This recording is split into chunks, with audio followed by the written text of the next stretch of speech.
La soif d'argent et de pouvoir, la plupart du temps, conduit l'homme vers les pires atrocités de ce monde. Suivez la triste histoire de Willy, partie 1. Dans un petit village africain vit un jeune garçon au nom de Willy. Willy est un homme de 30 ans, l'aîné d'une famille de 5 enfants. Il est le plus grand, mais également le plus paresseux. À 30 ans, il ne sait rien faire d'autre à part se mirer toute la journée. Très orgueilleux et narcissique, il passe toutes ses journées à lire des magazines sur la vie des hommes les plus riches de ce monde. Sa mère et lui se disputent tous les jours à cause de son comportement irresponsable. Un jour, sa mère étant dépassée par le comportement de son premier fils, qui est censé montrer l'exemple à ses jeunes frères, décide de le mettre à la porte et lui dit « Va-t'en loin de ma maison, je suis fatigué de ton comportement. À 30 ans, tu ne sais toujours rien faire. » Willy répond « Tu vas me le payer. Un jour, je deviendrai riche et tu vas regretter de m'avoir chassé de ta maison. » C'est sous un arbre en pleine pluie avec ses affaires que Willy prend la décision de devenir un homme très riche, peu importe le moyen.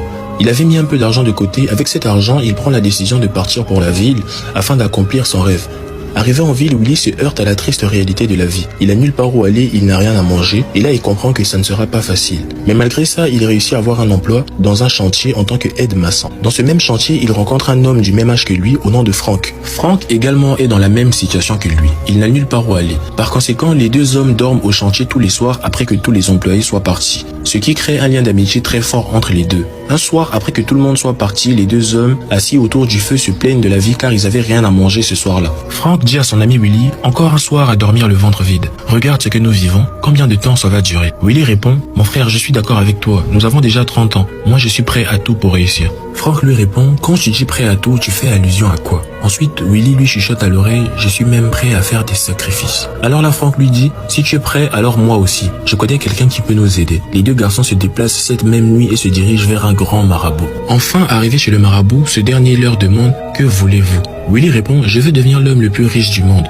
Je veux avoir plusieurs villas, un garage rempli de voitures, je veux prouver à ma mère que je ne suis pas un bon à rien. Ensuite, le marabout demande, et toi Franck, qu'est-ce que ton cœur désire? Franck répond, moi je voudrais manger à ma faim, avoir les plus belles femmes du monde, ne plus jamais manquer d'argent. Le marabout répond, ce que vous me demandez est énorme, ce n'est pas dans mes capacités. Je vais invoquer le grand maître, il va vous répondre lui-même. Il sort un livre et commence des incantations. Et là, un esprit maléfique apparaît et dit, les enfants, j'ai entendu vos pleurs et vos souffrances. Je ferai de vous des hommes riches et respectés dans tout le pays. Willy prend cette bague, elle a le pouvoir de faire des miracles. Avec cette bague, tu pourras redonner la vue à des aveugles, faire parler des muets, tu pourras guérir n'importe quelle maladie, tant que cette bague sera sur ton doigt. Et toi, Franck, tu vas l'accompagner dans sa mission. Willy répond, mais en quoi ça nous donnera de l'argent? J'ai besoin d'argent, je ne veux pas devenir un super-héros. L'esprit maléfique répond à Willy, achète une Bible et va dans le plus grand marché de la ville. Prêche la parole et les gens vont s'approcher vers toi et soignent leur maladie.